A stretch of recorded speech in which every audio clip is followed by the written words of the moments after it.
नमस्कार, ये आकाशवाणी चंडीगढ़ है। आप प्रतीका से प्रादेशिक समाचार सुनिए। पहले इस बुलेटिन के मुख्य समाचार। प्रधानमंत्री नरेंद्र मोदी ने आज चंडीगढ़ में नए आपराधिक कानूनों की प्रगति की समीक्षा के बाद उन्हें राष्ट्र को समर्पित किया। श्री मोदी ने कहा कि नए आपराधिक कानूनों का लागू होना संविधान में परिकल्पित आदर्शों को पूरा करने की दिशा में एक ठोस कदम है। केंद्रीय गृह मंत्री अमित शाह ने कहा कि लोगों को त्वरित न्याय दिलाने वाले ये कानून 3 साल के भीतर पूरे देश में लागू हो जाएंगे। राष्ट्रपति द्रौपदी मुर्मू ने आज अंतर्राष्ट्रीय दिव्यांगजन दिवस के अवसर पर दिव्यांगजनों को राष्ट्रीय पुरस्कार प्रदान किए और अंतर्राष्ट्रीय दिव्यांगजन दिवस पर हरियाणा के श्री विश्वकर्मा कौशल विश्वविद्यालय में दिव्यांगजनों के लिए ई व्हीकल अष्टावक्र द्वितीय जारी किया गया। अब समाचार विस्तार से। प्रधानमंत्री नरेंद्र मोदी ने आज चंडीगढ़ में नए आपराधिक कानूनों की प्रगति की समीक्षा के बाद उन्हें राष्ट्र को समर्पित किया। इस अवसर पर केंद्रीय गृह मंत्री अमित शाह और चंडीगढ़ के प्रशासक गुलाब चंद कटारिया भी उपस्थित रहे। उन्होंने कहा कि अंग्रेजों के जाने के बाद भी वर्षों तक अंग्रेजी कानूनों से मुक्ति नहीं मिली। हालांकि समय समय पर इन कानूनों में छोटे मोटे सुधार करने के प्रयास किए गए। श्री मोदी ने कहा कि वर्षों के मंथन और संवाद के बाद नए आपराधिक कानून लागू हुए हैं। प्रधानमंत्री ने कहा कि ये नए कानून भारत को औपनिवेशिक मानसिकता से मुक्ति दिलाएंगे।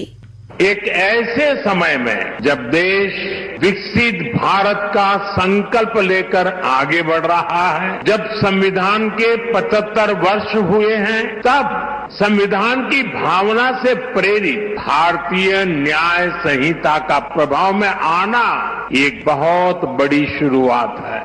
श्री मोदी ने कहा कि नए आपराधिक कानूनों का लागू होना उन आदर्शों को पूरा करने की दिशा में एक ठोस कदम है जिनकी परिकल्पना हमारे संविधान में की गई थी। प्रधानमंत्री ने कहा कि चंडीगढ़ में भारतीय न्याय संहिता पूरी तरह लागू हो गई है। उन्होंने भारतीय न्याय संहिता लागू होने पर सभी को शुभकामनाएं दी।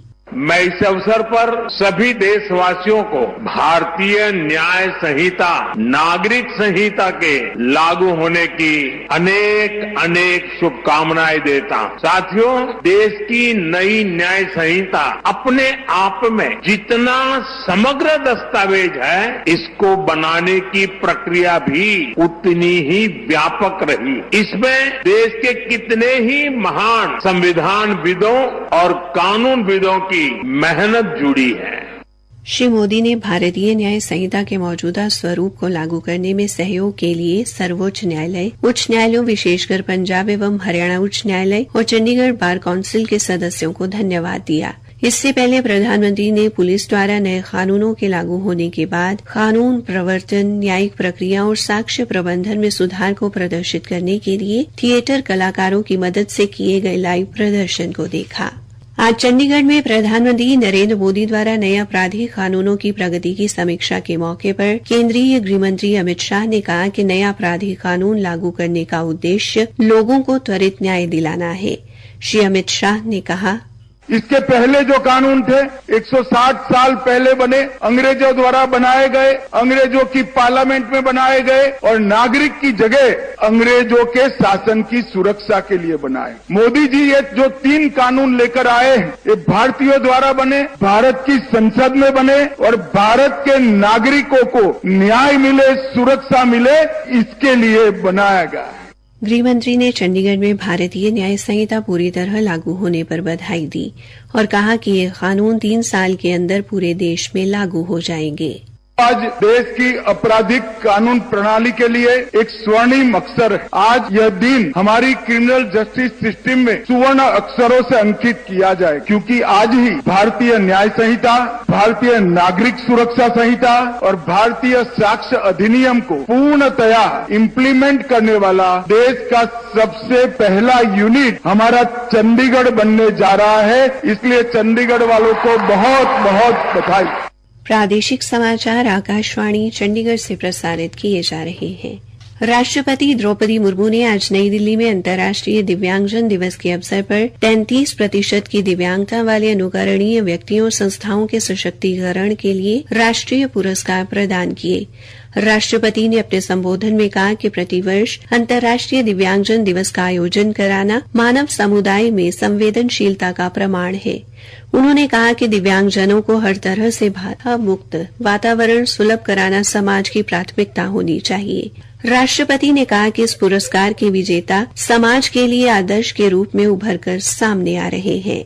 आज के पुरस्कार विजेता समाज के सामने रोल मॉडल के रूप में प्रतिष्ठित हो रहे हैं। इनका अनुकरण करके अन्य व्यक्ति और संस्थान दिव्यांगजनों के सशक्तिकरण की दिशा में आगे बढ़ सकते हैं। वास्तव में दिव्यांगजन के अदम्य उत्साह को देखकर हम सभी को प्रेरणा मिलती है। आज के पुरस्कार विजेता दिव्यांगजन की उपलब्धियां के बारे में जानकर सभी का मनोबल बढ़ा होगा। श्रीमती मुर्मू ने कहा कि दिव्यांगजनों में उद्यमशीलता को बढ़ावा देने, उनके कौशल को विकसित करने, उन्हें रोजगार देने, उनके उत्पादों को खरीदने की प्राथमिकता देने और बाजार की सुविधाएं प्रदान करने से दिव्यांगजनों के नेतृत्व की क्षमता बढ़ेगी। राष्ट्रपति ने दिव्यांगजनों को सार्वभौमिक सुगमता प्रदान करने में सुगम्य भारत अभियान की भूमिका का उल्लेख भी किया।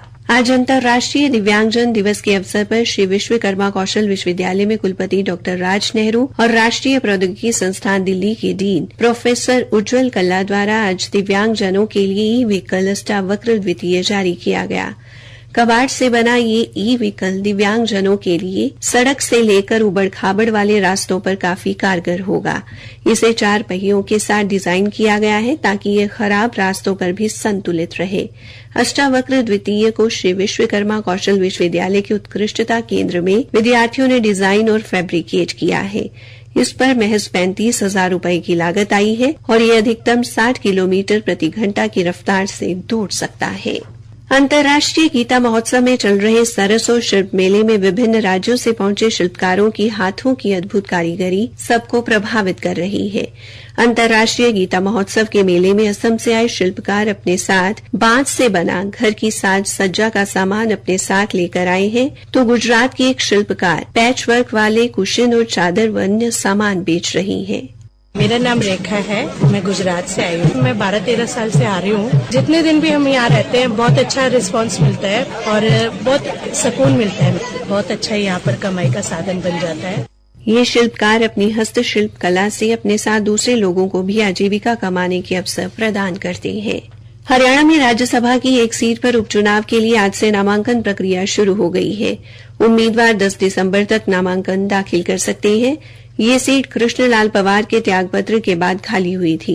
11 दिसंबर को नामांकन पत्रों की जांच की जाएगी। 13 दिसंबर को नामांकन वापसी की अंतिम तिथि है।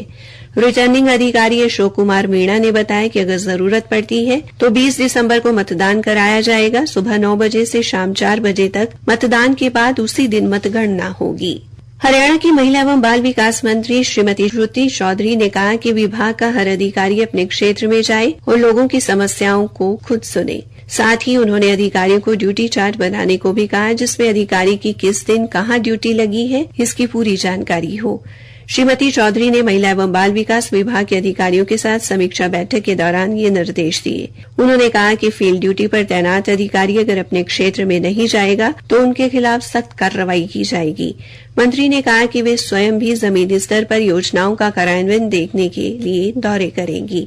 श्रीमती चौधरी ने पोषण अभियान के तहत महिलाओं व बच्चों को दिए जाने वाले भोजन की गुणवत्ता और उसके वितरण तथा महिलाओं व बच्चों में वितरित किए जाने वाले पोषक तत्वों से भरपूर आटा, चावल, पंजीरी व दूध वितरण की जानकारी हासिल की।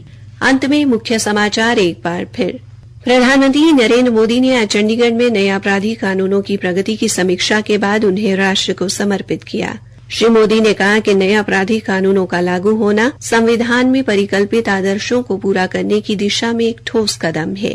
केंद्रीय गृहमंत्री अमित शाह ने कहा कि लोगों को त्वरित न्याय दिलाने वाले ये कानून 3 साल के भीतर पूरे देश में लागू हो जाएंगे। राष्ट्रपति द्रौपदी मुर्मू ने आज अंतर्राष्ट्रीय दिव्यांगजन दिवस के अवसर पर दिव्यांगजनों को राष्ट्रीय पुरस्कार प्रदान किए और अंतर्राष्ट्रीय दिव्यांगजन दिवस पर हरियाणा के श्री विश्वकर्मा कौशल विश्वविद्यालय में दिव्यांगजनों के लिए ई व्हीकल अष्टावक्र द्वितीय जारी किया गया। इसी के साथ ये समाचार बुलेटिन समाप्त हुआ।